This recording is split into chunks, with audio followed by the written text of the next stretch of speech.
آپ کو وزیر اعظم کی طرف سے مشیر بننے کی آفر ہوئی اور آپ نے اس کو قبول نہیں کیا. کم از کم میں ایسے سسٹم کا کبھی بھی حصہ نہیں بننا چاہتا جس میں لوگوں کی انگلیاں اٹھیں. میں لوگوں کی خدمت پہ یقین رکھتا ہوں, عہدے اور منصب پہ یقین نہیں رکھتا. اس کے علاوہ نگران سیٹ اپ آ گیا, وہ بھی کہا جا رہا ہے کہ گورنمنٹ کا سپورٹڈ سیٹ اپ ہے. کیا انتقامی سیاست نہیں چل پڑی؟ اور یہ پولیس کے بار بار آپ کے مخالفین چودھری برادران کے گھروں پر چھاپے اور کچھ برآمد بھی نہیں ہوتا, تو یہ کیا شو ہوتا ہے اس سے؟ کیا اتنی پولیس کی پرفارمنس بری ہے کہ بغیر ایویڈنس کے وہ جائے اور خالی ہاتھ واپس آ جائے؟ ایک تو یہ یقین رکھیے کہ پاکستان میں سیاست کبھی بھی نہیں ہوئی. پاکستان میں ہمیشہ چیزیں اپنے مقصد کے لیے بنائی جاتی ہیں اور توڑی جاتی ہیں. چودھری برادران نے جو 5 سال اس ضلع کے ساتھ کیا, کیا وہ اس ریٹ کے مستحق نہیں ہے؟ وہ سیاست دان نہیں ہے. یاد رکھیں کہ وہ ہمیشہ بلیک میلروں کا ایک گروپ ہے, وہ ایک گروہ ہے. آپ اندازہ کریں کہ ایکسین ہائی وے سے انہوں نے 2 ارب کے قریب پیسے لیے, لوکل گورنمنٹ کے ایکسین سے پیسے لیے, پبلک ہیلتھ کے ایکسین سے پیسے لیے. کون سا شعبہ ہے جو گجرات کی تمام ہاؤسنگ سوسائٹیوں کو لوٹ لیا انہوں نے؟ گورنمنٹ ہے, عبوری سیٹ اپ ہے. میں اسے کسی صورت بھی گورنمنٹ کا حمایتی نہیں سمجھتا. مجھے یہ بتائیں کہ یہاں پر انتظامیہ کیا ہماری مرضی سے لگائی گئی؟ ہماری مرضی کے خلاف ساری چیزیں ہو رہی ہیں. عابد رضا سے لوگ پیار کرتے ہیں یا ڈرتے ہیں؟ دیکھیے اللہ تعالیٰ معاف فرمائے, ڈر کے لیے لوگ کلاشن کوفوں کے آگے پتھر نہیں مارتے. تو دیکھیں, اپنا ظالموں کے لیے آپ کا ڈر ہونا چاہیے اور مظلوموں کے دل میں آپ کی محبت ہونی چاہیے. میں تو اس کنسیپٹ کا مالک ہوں. اس وقت میں موجود ہوں ڈیرہ کوٹلہ پر. میرے ساتھ موجود ہیں رہنما پاکستان مسلم لیگ نون چودھری عابد رضا کوٹلہ. السلام علیکم سر. وعلیکم السلام. آج کل ایک ٹاپ ٹرینڈ جو بنا ہوا ہے آپ کے حوالے سے کہ آپ کو وزیر اعظم کی طرف سے مشیر بننے کی آفر ہوئی اور آپ نے اس کو قبول نہیں کیا, اس کی کیا وجہ؟ آفر نہیں تھی جی, انہوں نے میرا نوٹیفیکیشن کیا اور میں نے پی ایم صاحب سے معذرت کر لی, کیونکہ میں اپنے حلقے کی, اپنے لوگوں کی, اپنے ضلع کی ایک فلاح و بہبود اور ایک بہتری کی جنگ لڑ رہا ہوں ایک سابقہ چیف منسٹر کے گھرانے کے ساتھ. تو مجھے ایسے عہدے سوٹ نہیں کرتے. اور دوسرا, ملک اکنامکس بہت بڑے اکنامکس بحران کے اندر ہے. کم از کم میں ایسے سسٹم کا کبھی بھی حصہ نہیں بننا چاہتا جس میں لوگوں کی انگلیاں اٹھیں. تو میں یہ سمجھتا ہوں کہ میں اللہ تعالیٰ کا شکر ہے الحمدللہ, اس نوٹیفیکیشن سے, اس ایڈوائزری سے میں لوگوں کے دل میں میرے لیے محبت ہے. میں اللہ تعالیٰ کا جتنا بھی شکر ادا کروں وہ کم ہے. تو میں نے اس لیے معذرت کی کہ میری اپنی ترجیحات ہیں, اپنی مصروفیات ہیں. کچھ افواہوں کی زد میں یہ بھی ہے کہ آپ ڈیزرو کرتے تھے کہ جتنے بڑے محاذ پہ آپ جنگ لڑ رہے تھے, آپ ڈیزرو کرتے تھے کہ آپ کو کوئی اعلیٰ وزارت دی جاتی. اس کی وجہ یہ تو نہیں ہے کہ یہ عہدہ جو آپ کو ملا آپ نے اس سے معذرت کی, یہ آپ کے لیول کا نہیں تھا؟ بات دیکھیں, اللہ تعالیٰ معاف فرمائے کہ میں تو بہت ادنا سا ایک انسان ہوں. میں لوگوں کی خدمت پہ یقین رکھتا ہوں, عہدے اور منصب پہ یقین نہیں رکھتا. ایک ہوتا ہے باتیں کرنی. میں نے پریکٹیکل یہ بھی کہا تھا, میں نے ہمیشہ یہ کہا کہ مجھے اللہ تعالیٰ معاف, جب تک اللہ رب العزت نے لوگوں کے دل میں میری محبت ڈالی ہے, اب میں الیکشن لڑوں گا. جس دن میں نے سمجھا کہ لوگوں کے دل میں میرے لیے محبت نہیں, یا لوگ مجھ سے بہتر کوئی نمائندہ چاہتے ہیں, تو میں اسی وقت پیچھے ہٹ جاؤں گا اور میں لوگوں کے فیصلے پہ کی تائید کروں گا.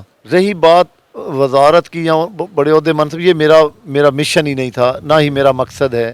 ہاں یہ دیکھیں, یہ ضرور ہوا کہ مجھے یہ ضرور سوچنے میں مجبور ہوا کہ کم از کم اپنے آپ کو کسی عہدے کے پیچھے چھپنا نہیں چاہتا کہ میں مشیری لے کے کیا یہ میں پارٹی کو بتاؤں کہ میں آپ کے ساتھ لائل ہوں. بھائی میں پارٹی کے ساتھ کھڑا ہوں, اللہ تعالیٰ کے فضل و کرم سے. کوئی لاکھ تنقیدیں کر لے, لاکھ انگلیاں بھی اٹھائے میاں نواز شریف صاحب پر, میں نے قریب سے اپنے پارٹی کے سربراہ اپنے قائد میاں نواز شریف کو دیکھا ہے. میں ان کی شخصیت کے بارے میں جو اپنی ذاتی رائے رکھتا ہوں, میرا اس پہ یقین ہے. میں یہ سمجھتا ہوں کہ وہ ایک بہترین انسان اور ایک بہترین لیڈر ہیں.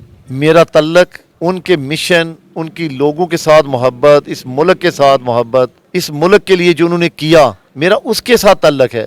میرا ان کی ذات کے ساتھ تعلق نہیں ہے. تو میں یہ سمجھتا ہوں جب سوچ کا تعلق جہاں ہوتا ہے وہاں عہدے اور منصب کی ضرورت نہیں رہتی. اس کے علاوہ نگران سیٹ اپ آ گیا, وہ بھی کہا جا رہا ہے کہ گورنمنٹ کا سپورٹڈ سیٹ اپ ہے جتنا بھی ہے. سر یہ بتائیے گا کہ کیا انتقامی سیاست نہیں چل پڑی اور یہ پولیس کے بار بار آپ کے مخالفین چودھری برادران کے گھروں پر چھاپے اور کچھ برآمد بھی نہیں ہوتا, تو یہ کیا شو ہوتا ہے اس سے؟ کیا اتنی پولیس کی پرفارمنس بری ہے کہ بغیر ایویڈنس کے وہ جائے اور خالی ہاتھ واپس آ جائے؟ ایک تو یہ یقین رکھیے کہ پاکستان میں سیاست کبھی بھی نہیں ہوئی.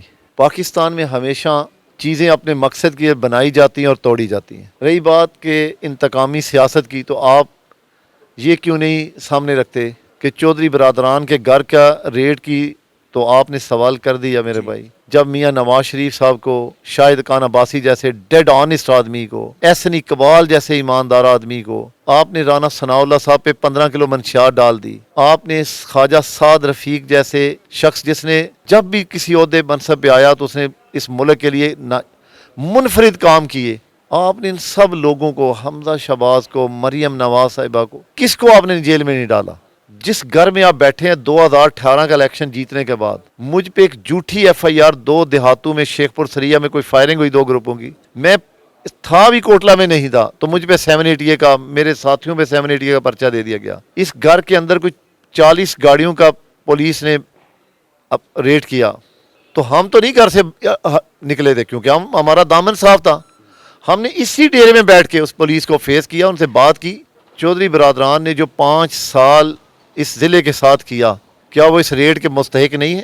وہ سیاست دان نہیں ہے. یاد رکھیں کہ وہ ہمیشہ بلیک میلروں کا ایک گروپ ہے، وہ ایک گروہ ہے. جو حرکت انہوں نے کوٹلہ سول ہاسپٹل میں کی، کیا کوئی سیاسی خاندادہ، کوئی سیاسی گھرانہ اس طرح کی حرکت کرتا ہے؟ میں نے کہا پھر بھی اب میں بھی اللہ تعالیٰ کا اب بھی شکر ادا کرتا ہوں کہ وہ پھر بھی کوٹلہ کے لوگوں کے غصے سے پھر بھی میں سمجھتا ہوں کہ وہ ان کی گرفت سے نکل گئے.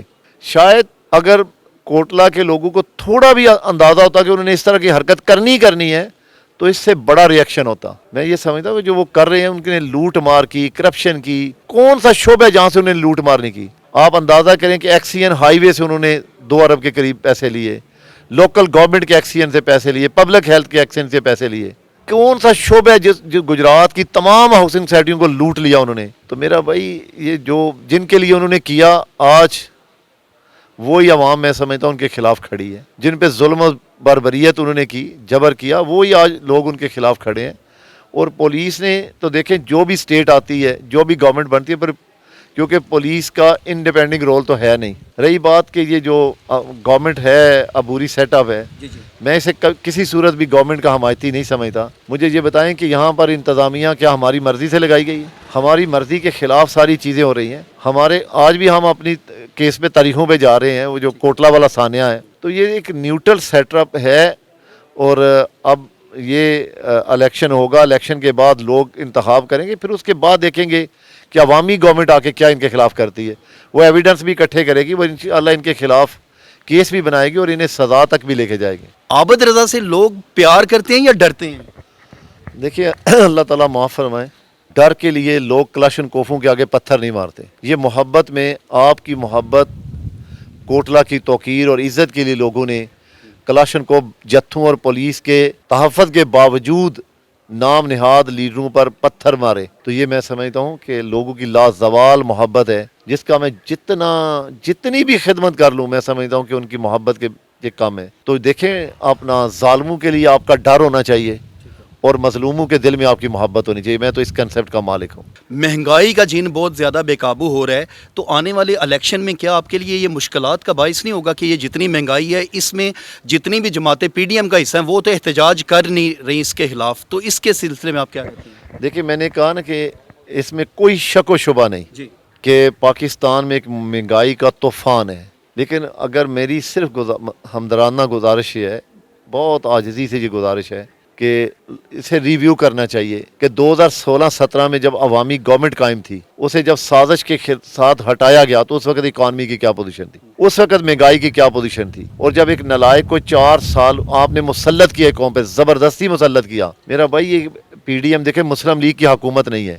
یاد رکھیں، یہ صرف اپوزیشن جماعتوں نے اس نام نہاد مسلط شدہ ٹولے کو عوام سے باہر نکالا، اور وہ اس کی آپ اکانومی کو بہتر کر کے الیکشن کی طرف میں جانا چاہ رہے ہیں. میں یہ ضرور سمجھتا ہوں کہ آپ اس اپوزیشن لائنس میں جو گورنمنٹ قائم ہوئی ہے، اس کا سب سے زیادہ نقصان مسلم لیگ نون اٹھا رہی ہے، اس میں کوئی شک و شبہ نہیں ہے. لیکن میرا بھائی، جب ملک بچانا ہو تو پھر اپنے نظریے کی بعض دفعہ قربانی دینا پڑتی ہے. جب اکانومی تباہ حال ہو گئی، آپ نے سیاست میں گند گول دیا، آپ نے بدتمیزی کا کلچر دے دیا، پوری دنیا سے آپ نے سفارتی تعلقات کو نست و نابود کر دیا.